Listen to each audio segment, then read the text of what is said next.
Bismillahirrahmanirrahim. All right, Assalamu alaikum wa rahmatullahi wa barakatuh. Welcome everyone in this pre-recorded podcast here at AJS Therapy with a very special guest, a renowned speaker in upcoming, I think, phenomena of studies in spiritual abuse, Dr. Rahmanara Chowdhury. Welcome. Assalamu alaikum wa rahmatullahi wa barakatuh. I still can't get over the fact that you found time to be here in this podcast. Thank you so much. I'm not too sure if I'm making any disservice to you in terms of introducing you. But definitely, I want all my speakers to know that Dr. Rahmanara Chowdhury, she's got her master's and PhD in psychology.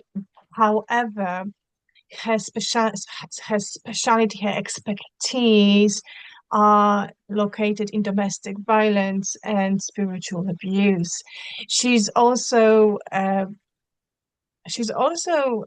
well versed in working with Muslim community, with Asian community, having been a psychotherapist, counselor and psychotherapist and trainer, again with specialty in domestic violence. So as you can imagine, having this expert on this podcast opens the door to to quite a platform for you to ask questions afterwards, because please do interact whilst you're seeing this podcast somewhere on YouTube or social medias. Please do ask us any questions. But also it opens the platforms to you to start thinking about those issues differently. And if anything, what we're going to discuss today are those two phenomenal books. You can see the pictures on the screen, and I hope very soon you will have them in your hands just like I do. Road to Recovery, Healing from Domestic Violence, and the first publication, the Qawwamoon, Protectors and Maintainers. This is a life work of Dr. Rahmanara Chowdhury. Now, do let me know if there's anything I left out. All right, I'm sorry. Sorry, Dr. Rahmanara. She also writes and invites more writing in terms of academic articles and journals. Please do look into her insights, because I tell you something, the way you think about domestic violence or spiritual abuse or pathology in relationships will be transformed only with a few minutes of reading of her work. So over to you. Have I missed out anything, Dr. Rahmanara? Firstly, wa alaikum assalam wa rahmatullahi wa barakatuh. Jazakallah khairan for having me on. It's an honor to be here with you. Just want to clarify, I'm not a psychotherapist, but I have done counselling. All My right. current that's okay. Just wanted Sorry. to make sure to correct that. So I am a chartered psychologist, so I look at trying to understand behaviours. But my background is in practitioner work, as you mentioned. So I have previously worked with survivors of domestic abuse, particularly focusing on Muslim communities, and supporting them to understand their experiences and how to find a way through it, essentially. And that's been for quite a while for you, wasn't it? It's like it did took quite a chunk of your life, professional life as well, isn't it? That engagement in community. Yes, absolutely. So it's probably been about 15 years, I'd say, give or take a couple of breaks. But I started out I actually had a bit of a career change, actually. I was previously working in widening participation, so working with young Muslim girls in particular, thinking about what they're achieving in life, what their goals are, and how we can better support that. But I've always been interested in psychology, so I kind of went back to university to do my master's in psychology. And my interest was really in terms of working with survivors of domestic abuse. I was hearing lots of stories, had lots of people coming to me in terms of that work. And I realized there was a real issue around people understanding their experiences in a faith context. And so a lot of my work has actually been inspired by the survivors that I've worked with, and the idea of trying to clear up some of those misconceptions, trying to provide some greater clarity from a faith lens in terms of their experiences so that it doesn't hinder their growth and their development from that. So really one thing kind of led to another. When I started my master's, I then looked at doing PhDs. It wasn't part of the plan. I didn't intend to, but obviously Allah had Those a things, they greater just plan. happen, isn't it? They just like, yeah, well, that's what you're going to do now, and off you go. Mm, Bismillah. I love this. exactly, Bismillah. It was definitely from Allah. So I was able to secure some funding for my PhD, looking specifically at domestic abuse in Muslim communities. And through my PhD, it's been where I've been able to consolidate some of my practitioner work, thinking about, how can I increase the understanding in the mainstream in terms of what happens for Muslim communities and how practitioners can support Muslim clients better when they are working with them. So that my practitioner work is still kind of there. I still have lots of interaction at a community level, but Mm. I'm conscious that in order to ensure survivors and ethnic minority communities really have access to the right support, we need that representation in academia, because funding bodies look at the evidence trail essentially. So academia essentially helps to create that evidence trail. That is such a journey, Dr. Rahmanara. Thank you so much for being here again and for explaining to us um, how much of an evolution that was for you. But today for this podcast, and it's very short time that I have with you, but I really want to squeeze the best out of those babies of yours, Qawwamoon and Road to Recovery. uh, and I think I want to start with the question. I understand the journey now, but why books? What is the yeah behind, Mm. writing Qawwamoon and then next one, Road to Recovery? What's behind that? Yes, so it's an interesting story, at least for me. So Qawwamoon, I think it was published in 2013 now, so it's going back quite a bit. Mm, But I remember at that time, just seeing case after case and working with lots of different women and just seeing things, in at a local community level as well, and different experiences I'd been exposed to. Um, there were so many kind of questions going around in my head, and so much information that I felt I needed to get out there. And I looked around and no one was talking about it. And I realized it was an issue that you couldn't just talk about it to one person. Actually, it was this idea of we need a collective effort to both understand this issue and then think about how we address it. Um, and this might sound strange, but the term domestic abuse is something that, I had hit 20 and I had never heard that term. That's well, that's both a positive, but it's also potentially a positive for negative in you. terms. Yeah, Yeah, but absolutely. Yeah. but a negative in that, actually, why were we not talking about this? So my first book was really about thinking about everything that needed to be communicated at a community level to help people to understand what actually is domestic abuse. Is it about the violence or is there something more about it? And what's our collective responsibility in terms of addressing it, both in terms of working with survivors and victims, but also the people who are perpetrating the abuse as well. What are the spiritual implications of this, and how can we, as a community who is accountable, we will be taken to task for what we've done and what we've not done. And we have certain collective responsibilities upon our shoulders. So the idea of how do we start to understand this in order to address it more holistically. So that was my Mm, first book. And actually I can yeah. I can share with you, I had the plan of what I wanted to write, and I had it pinned up on my wall, um, because I had to just get it out. I spent 1 month essentially just writing, and that. That was the book. Mm. Wow. So it's my question is really about yeah, and obviously I have my own experience with this book by now, and I know how it was, how my heart and how my eyes were reading it. And I'm happy to share it with the audience, but there's more than just intention there, isn't it, to write a book? It wasn't about the book, it was about psychoeducation. It was about Mm, opening a dialogue. yeah. Am I hearing you correctly? Absolutely, yes. It wasn't the idea that you just put something into print and then it just stays there. I think Mm, print is important in that it remains accessible. When you have something in front of you that you can physically touch, it has a different impact to something you open up on a screen and then you close and shut away and put away. But the idea that people could still access this um, time and time again and share it with others and, sit around and talk about it collectively together, use this as maybe something that guides a conversation, for example. It was much more about starting a spark for a conversation towards change, as opposed to it's just text in a book.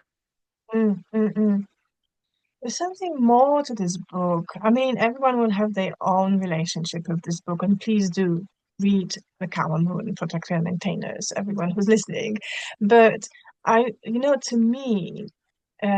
me, it was, and you started, oh, I'm not psychotherapist, but to me, I was reading this book and I received it as your client. Yeah, I was listening to you as a reader, and I was absolutely sure. I had no doubts that you know what you're talking about, but also I knew that you are talking to me from the perspective of being therapist. It is more than Mm. psychoeducation in this book. How you conveyed the message, it is very direct. It is very bold, and bold is something I love. So thank you for this.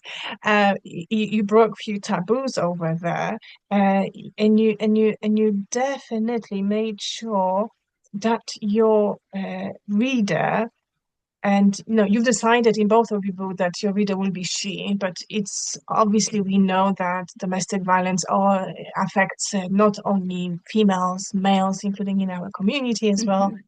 not only adults but also children. But Mm. you've decided to call her she, the reader she. So me as a she, I felt looked after, Dr. Rahmanara. I felt you taking care of all those processes you're describing um, for me. For me, Mm. Mm. it almost felt like you holding my hand. I don't know. Does it make sense? Mm. Yes. It is. You have different style of writing, very therapeutic, I have to say. Alhamdulillah, I'm really glad to hear that because there was this idea of healing through the writing as well, and giving voice to those who traditionally don't get to have a voice. Actually, everyone else is speaking for them. Mm, And obviously, I'm conscious here, I don't want to speak for individuals, but I do want to be an avenue through which certain messages and experiences that they've had can get through. But absolutely, I did want it to be an affirmation of yes, mm, what you've experienced is wrong. Actually, firstly, what you've experienced, you have experienced that, and it is abuse. And secondly, it is wrong, and certainly it's wrong from the faith perspective. So there was a conscious approach to making it kind of therapeutic in nature, to provide that affirmation really for those who are victim survivors, and just reading it, readers in general as well. yeah, absolutely. It's, without a doubt, the keywords affirmation and validation of those experiences, but also you seeing the victim for their processes, almost like you sitting in their heart, sitting in their head. When we're talking about domestic violence, there's very often victims, they have to face uh, questioning themselves, sort of thing, Mm. questioning their reality, questioning their own reactions because of the control they're going through, because of the gaslighting they're exposed to, and you reframing all of it for your reader, and she is able to, for the first time, breathe and say, Mm. "Oh, so." I was right. Oh, so it's not in my head. Oh, so I'm Mm. not losing it. And I think that for me as a reader, but also a therapist, is a big X factor to your book. Yeah, absolutely. Because obviously, we know with victims and survivors, one of the key things that happens is there's a lot of confusion, Mm, and most of that is deliberate. And then obviously there's the exhaustion of the trauma. So the idea of being able to stand back and make sense of that experience is actually very, very difficult to do. But Mm, to be able to see that someone else has been able to put it in words and give it a bit of a structure, give it a name, give it a label, compartmentalize it a bit, really helps to just make sense of those experiences and then decide, okay, I can understand it now. Now where do I go? But if you can't mm, understand it, the question of where do I go next is becomes very limited. mm. And then And then something happened, something happened. Not only, I don't know if anyone who's listening to us understands how much effort and time it goes to publish a book or to write a book. I have to say that it takes me minimum a year to put it all together. So I don't know how you've done it in a month time. It was definitely blessing upon a blessing driven, baraka-centered work. There must be some genius in you as well, Dr. Rahmanara. Um, but just to stress, it doesn't happen often. Rarely does it happen, and you can write a book like this in a month's time. Okay, so that's another that's another X factor to this book. But something just happened, and I think if you read carefully, you can see it in the last pages. In the last chapters and the last pages of this Mm. book. So you get the feeling. "Hmm, there's something more she wants to say, but she hesitating. And few years later, we have Road to Recovery, and your voice Mm. is different. You have new voice. I would say Qawwamoon is about therapeutic and psychoeducational. That is the tone. But Road to Recovery, oh my days, you're just going for it, Dr. Manara, aren't you? It's a completely Um, new voice. well, so one thing I do want to say, so although I wrote Qawwamoon in a month, actually the reading and the thought behind it probably took place over a couple of years at least.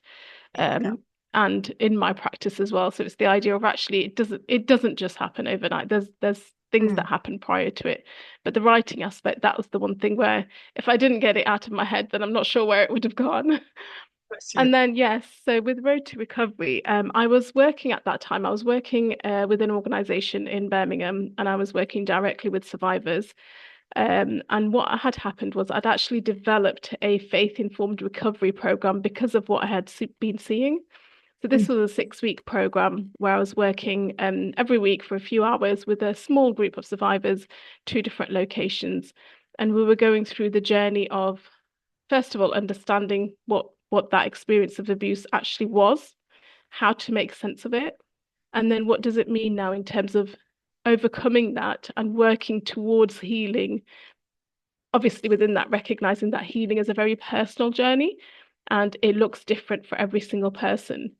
So I delivered that program, and alhamdulillah, the feedback was really, really positive. The women engaged so incredibly well.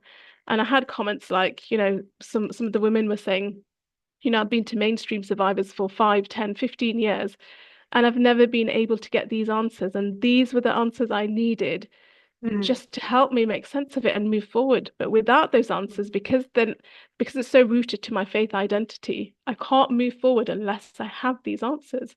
And sometimes they seemed like quite basic questions, but they were so pivotal to that Muslim identity. And the one thing the women said to me at the end was they would have liked to have taken away. So obviously they had notes and things that they could take away, but they would have liked to have taken away something that they could then refer back to as part of their healing process after the course ended. So I actually wrote this book as a companion to the Road to Recovery program that I delivered in person. So it there doesn't you really go. replace that program, but it's something that those women potentially could have taken away. And anyone else who's not able to access a program of support, actually, this is something that might help in terms of giving them that support in the privacy of their own home and in their own space. And really, yes, so there's a very different tone. It's very direct. It's speaking directly to the survivor. It's almost like you're in a therapist room, really. Yes, it And is. yeah, and that was deliberate. Again, so when I work with victims and survivors, I try my best to understand where they are and what their journey is looks like at present, and inshallah what it might look like into the future.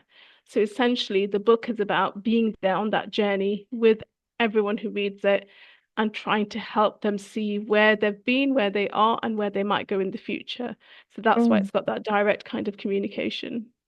It does, and this is exactly how I experienced this book. It was very direct, and it was really concentrating on me as a reader, but this time not from the perspective of holding me or validating me only. It was raising my resilience for me.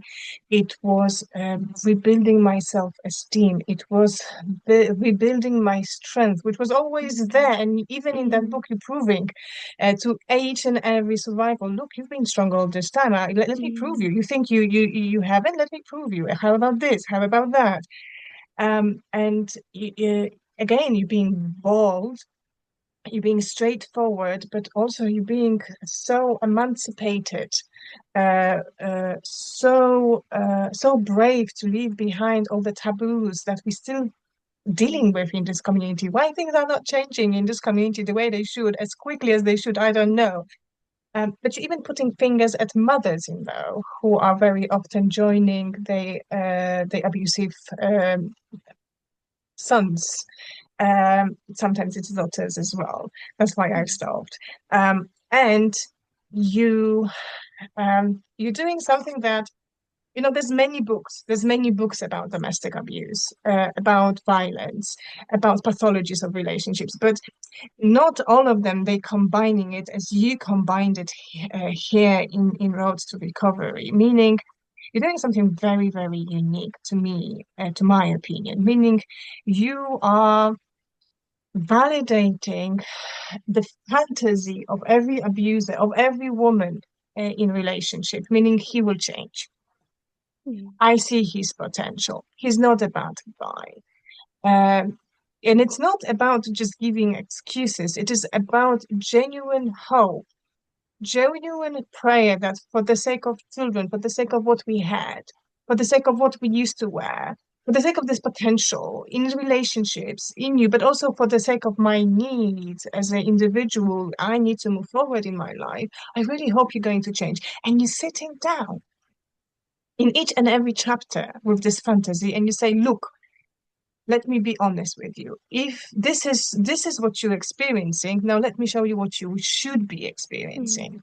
This is how this relationship affecting you. This is how healthy relationship should affect mm, you. So your reader has a very informed platform right now, very informed platform right now to shift that ideology, idolizing, phenomena within themselves into moving into reality. You're taking them away from fantasy land, from hopes and prayers, and maybe to be very gentle.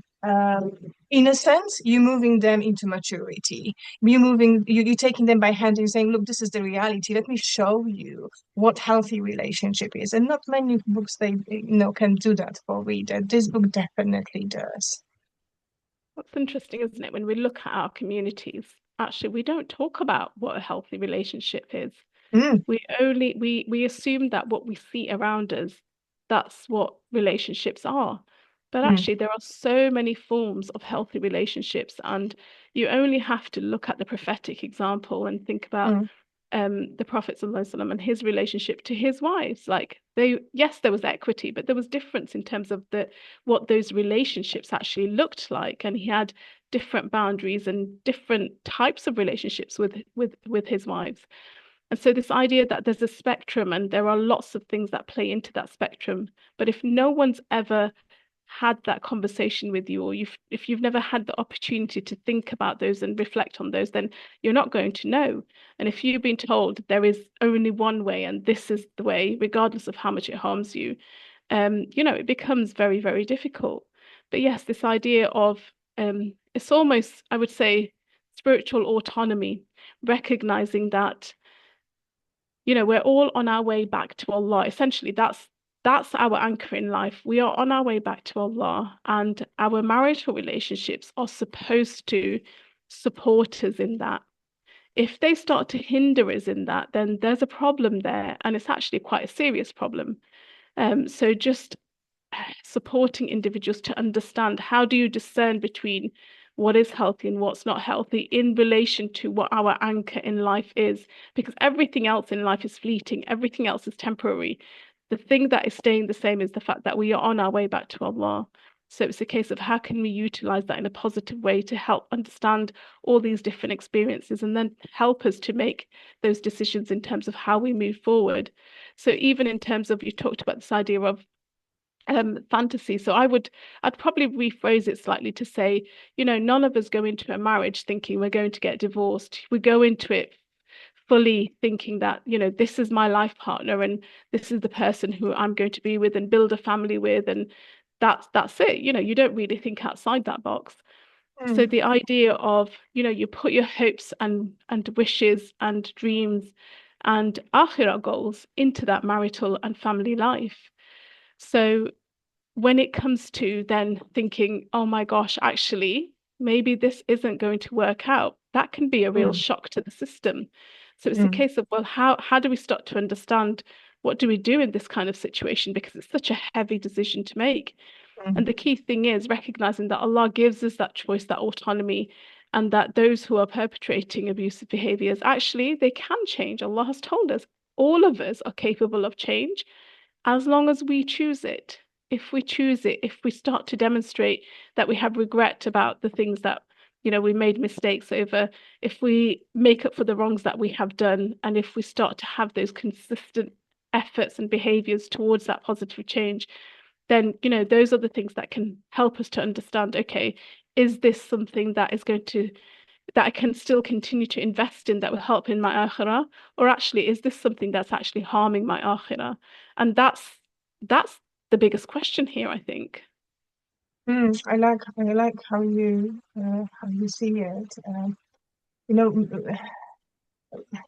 relationships are missions in itself, isn't it? And Absolutely. because of that investment, your personal investment in it, very often it's difficult for us, psychologically speaking, to look into reality of the relationships, specifically when there is pathology. And that becomes a mission in itself. You have to challenge the dynamic. Are you in a position to challenge the dynamic? Mhm. How to challenge that dynamic. And I think those two books, they really set the ground for shifting those paradigms, for raising that standards for yourself, for your children, for your family as well. Exactly. Um, and I can't help but notice, and that's my last question, I promise, is there more coming? Is there going to be a next step, Dr. Rahmanara? It feels like it is, but I don't know. Over to you. Um, so I have been getting a bit of a writer's itch. And Yay, inshallah, I hope to have a third book. It hasn't started yet. The ideas are still in my head. inshallah. I'm starting to make notes of those ideas, so there's a little bit of production happening there. But I don't know at what point it will come out. So the idea would be to think about that holistic healing, and what does that look like, especially for those who have experienced any forms of domestic violence and abuse.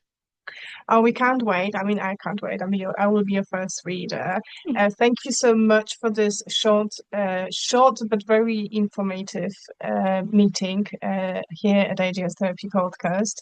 I hope Thank you to for see you having me. soon. I hope to see you soon. And again, I'll be sure to forward to you all the questions and reflections to our viewers. And for now, Assalamu alaikum wa rahmatullahi wa barakatuh. Wa alaikum assalam wa rahmatullahi wa barakatuh.